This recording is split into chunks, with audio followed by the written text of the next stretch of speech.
Welcome back to the Football Manager Save here on FM24 in the ChesnoidPlays channel. Our form of late has been rubbish, so we're hoping to turn that around today if we possibly can, although we start with 4th place Luton at home and then Premier League Leicester away before Plymouth and Reading and Middlesbrough and Bristol City and etc continue. So of late we've not been great.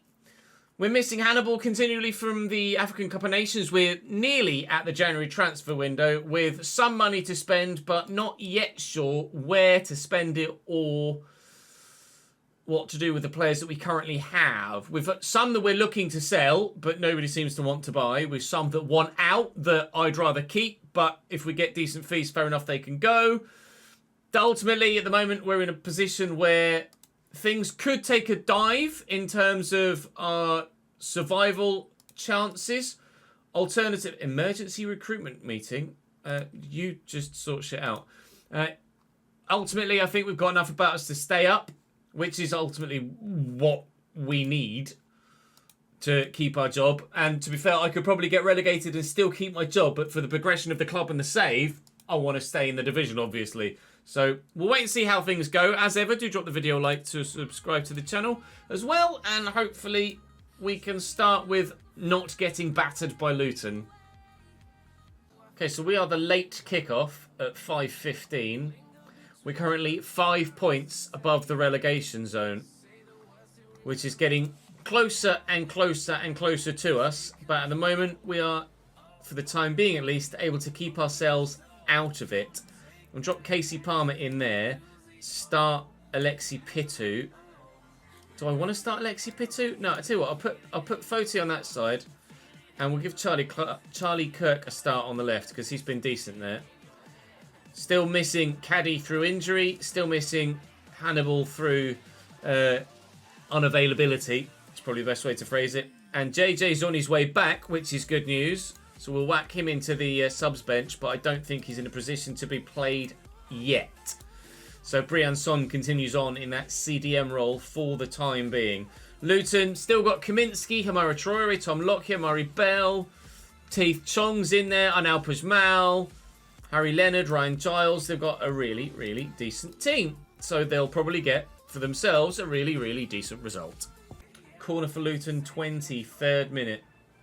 Giles with it. Short, something from the training ground that works superbly. Ryan Giles to Harry Leonard, slammed into the back of the net. Unstoppable.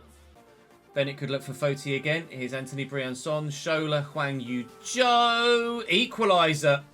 And an accomplished finish as well from the experienced South Korean. We are back level in the 63rd minute. Might we sneak a point from a game we thought we'd get nothing from? A good finish that's worth looking at again. Lovely flick by Shola. Excellent assist, but still had a lot to do from there. And he bloomin' well did it as well. Flicked away. Briançon recovers. He's got support. Shola's there. Oh my lord, it's 2-1 Cambridge. Right. Time to start wasting some time, I think, with instructions, don't you? Be a bit more disciplined. Ticking over into the 90th and plus.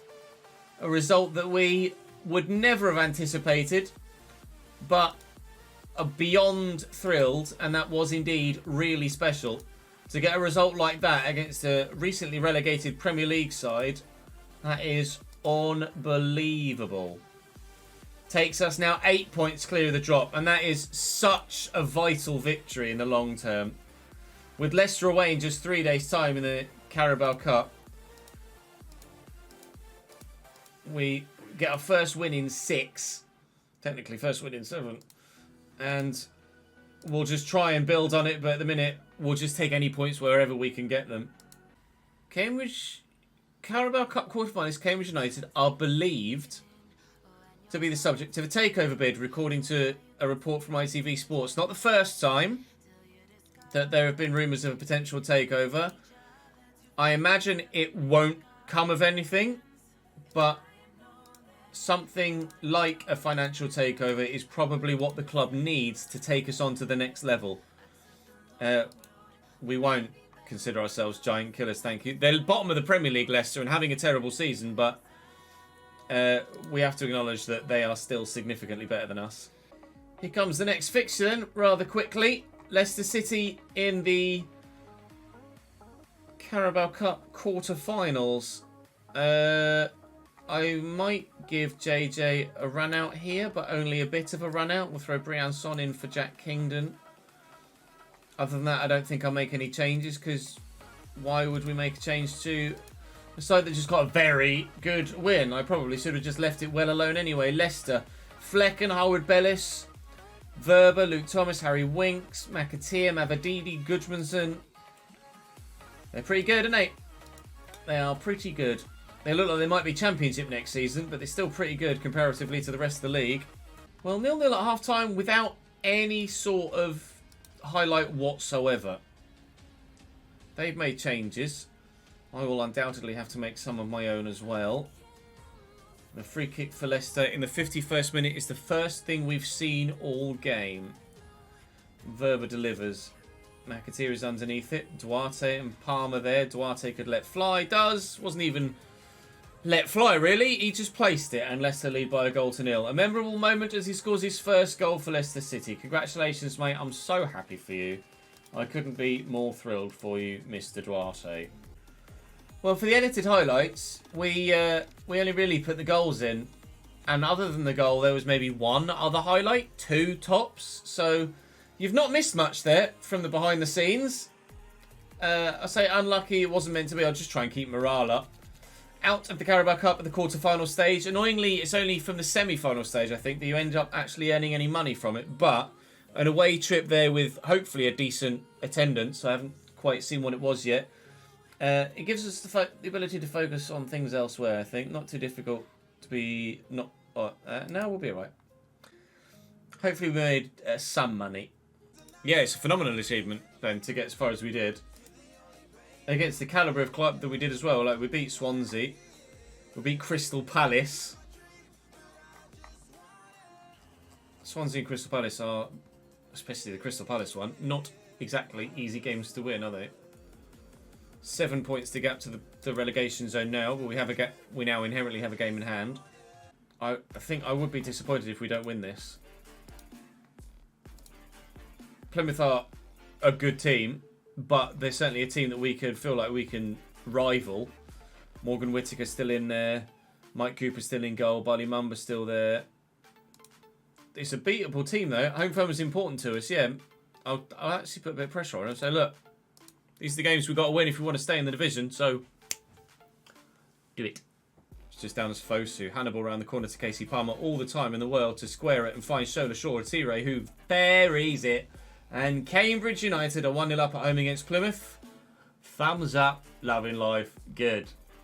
Still obviously time for him to have an impact. JJ, Hannibal. Hannibal! First goal for the club, back from the African Cup of Nations and smashing his way onto the score sheet to give us a 2-0 lead. In quite some flamboyant fashion. That's a lovely goal. Properly driven into that corner. Touch, turn, and almost side-footed, actually, judging by the animation, into the bottom left-hand corner. He's given it the big one to the fans, though. He wants them to scream his name, and quite frankly, I think they should be screaming his name. A 2-0 win. That was pretty straightforward. I asked them to win for me, though. I did put the pressure on, and they responded accordingly, so we'll be happy enough with that. Pleased indeed to get a 2-0 win. And now going away from home against Reading, another side that are in and around us. It might be another game that we could consider potentially challenging for 3 points from, although being away from home is going to be a lot more difficult than back at the Abbey. Of course, now someone bid to actually buy him. Release clause could see Shola leave. It could. But if someone pays 4 million for him, then not really much I can do about it, is there? I would absolutely take 4 million for him at this stage of our career and our journey. Again, no changes to a winning side, other than obviously having to make the change at striker. But a lot of our goals haven't come from striker this season, so hopefully Soleil can do a half-decent job. Reading with Jack Walton, Nelson Abbey, Charlie Savage, Caelan Vickers. The 15th in the table. Pick up where you left off last time. For sure, lads. For sure. 15th versus, where are we in the table? Like 13th? Oh, an immediate highlight. Oh, good. Always fills you with absolute dread, doesn't it? Hopefully it's a highlight that ends in a positive for us. Even just a chance, let alone a goal. 100% possession so far, at least. Rian Son, Toffolo again. Hannibal, Kai, Casey Palmer. Oh my lord. Oh my god. 34 seconds in. Cambridge United 1. Reading 0 in the Medeski Stadium. And it's a sumptuous move. Soleil in the team with a contribution already. Toffolo, Hannibal, Soleil, touch and finish. Well, that was delightful. McIntyre. And they've got a lot of bodies in the middle. Oh, I panicked for a minute. I was waiting for the pen. We did go through a... Oh, there it is anyway. Oh, I was going to say, we went through a phase of giving away a lot of penalties, like 4 games in a row. And then we nearly gave away a pen, and then Bennett made a second effort that then gave away the penalty. Oh, but we are yaying because Liam Kelly makes the save from the spot, and James subscribes for an 8th month. My guy, we dedicate that penalty save to you. 92nd minute. An offensive highlight that will not end in a goal. But should hopefully help pass the time towards a single goal to nil victory for Cambridge United away from home against Reading, and that's exactly what we've got. Well, 3 straight wins in the league. It's runs like that that help keep you in a division. We're on 30. We now have a 10-point gap to the drop. It was a 5-point gap at the beginning of the episode. That has gone well. So Soleil will start again for the second game in a row. This time Middlesbrough at home. Second place in the league, Middlesbrough. Lucas Boye up top for them. Got Malang Sarr. They've got Tomas Suslov, who's their captain. Tanalia as well. They're a bit good them, innit? They're a bit good. Game on. Not shocked though either, are we? If we're honest. Liam Bennett having a very solid game at right back though, which is nice to see. Half an hour in, it's still 0-0. We have ourselves an attacking highlight. We're about 3 inches away from taking a 1-0 lead, albeit could have gone 3 inches the other way. Foti striking the very bottom of the woodwork. Oh, close but no cigar, as they say. See it through, gents, please. 4 minutes added on. Hold your breath. That is a point and a 0-0 draw. A clean sheet against second place Middlesbrough. Today's games couldn't have gone better, really. We've gone from being 6 games without a win to now 5 games without losing. That's pretty remarkable, really. Pretty remarkable indeed. We're very, very, very, very, very happy with that. I'm not going to sign Foti on a permanent. Burnley have been unbelievable. Surely they've got to get themselves out of the relegation zone. It's unbelievable for Burnley to be 23rd in the division. Still got Scott Twine in. I mean, how with players like that? 9 subs, he's just not playing. If someone as good as Scott Twine isn't playing, then how are they where they are? Look at the quality of player they've got. It's outrageous. Yannick Vestergaard at centre-back. Jack Stevens. How is this team 23rd in the Championship? Christ alive. What's going wrong at Burnley? Monthly financial update. Somehow, probably because of the cup runs, our finances are actually looking okay. The income this month is heightened by that cup game against Leicester in front of 40,000. Work permits update. Okay, Pitu isn't going to get a work permit, but Warren Caddy should do. Warren Caddy should do. So, fingers crossed we can keep playing Warren Caddy and he'll get a work permit and that won't be a problem. Plans for games. We're going to look to do some stuff. We very much are. Change of expectations, though. Currently, it's attempt to avoid relegation. I could say avoid relegation and they will give me a little bit more in the wage budget. Or avoid a relegation battle entirely, a mid-table finish. Reach the playoffs. Like, I'm barely getting anything else for any of these. So I'm going to say avoid relegation. How confident are we of avoiding relegation? Just so I can get a little bit more in the wage budget. We're 36 points from half the season. We're 10 points clear of the drop. I'm going to say avoid relegation to up my wage budget a little bit. We've got to be confident. We have to be confident being able to do that.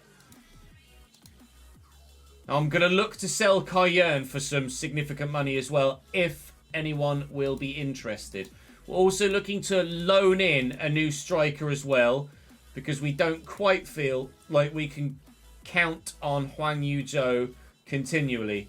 Sully Kaikai will come out of the starting lineup now. Warren Caddy will go back up top.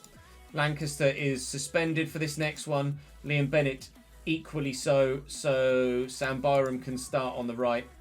Put Sean Raggett on the bench. We've got a big squad, or bigger squad than I might like. But obviously with suspensions and injuries, we could still come undone. So there are a couple of players I would like to move on, but I won't move everybody I'd like to move on, because we won't have enough bodies left should we end up with some sort of injury crisis or suspension issue or sickness or something. Annoyingly, the guy that I wanted to loan at striker has just been sold from Hibs to Cambuur in the Netherlands. So we're going to need to look elsewhere for a striker. Cayenne is someone we are looking to sell. He's valued at 4.5 to 5.5 basically. And I cannot not take some money if that's available to me. If we get even 75% of that, that would treble our current club bank balance. I've sent out an intermediary to be like, can we sell him? And so far we haven't heard anything back, but we'll wait and see what happens. But main port of call for this transfer window is going to be new striker. Not permanent. I want to loan someone in. I don't want a permanent striker. Because I don't think we can really afford, because we took a financial risk, so to speak, on Hwang Yu-jo and it hasn't worked. So I only want to loan someone because I don't want to financially commit to someone not knowing whether they're actually going to be any good or not. Alexi Pitu, I'm wanting to terminate his loan. I cannot terminate his loan.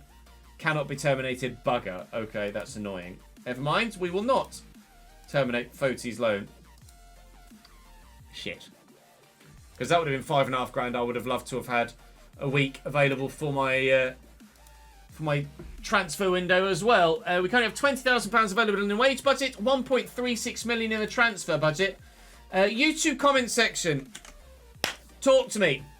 Who could I potentially get on loan, do you think, in Season 3 in January?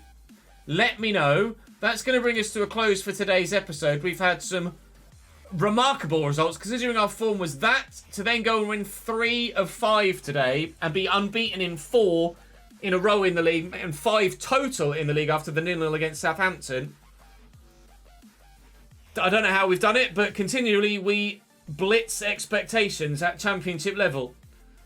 Join me for the next one on stream. There'll be links in the description to the Twitch page and to the Chesnoid Live YouTube channel where you can come and join me. But for now, that is going to be all from me for this episode. Thank you very much for watching. I'll see you next time.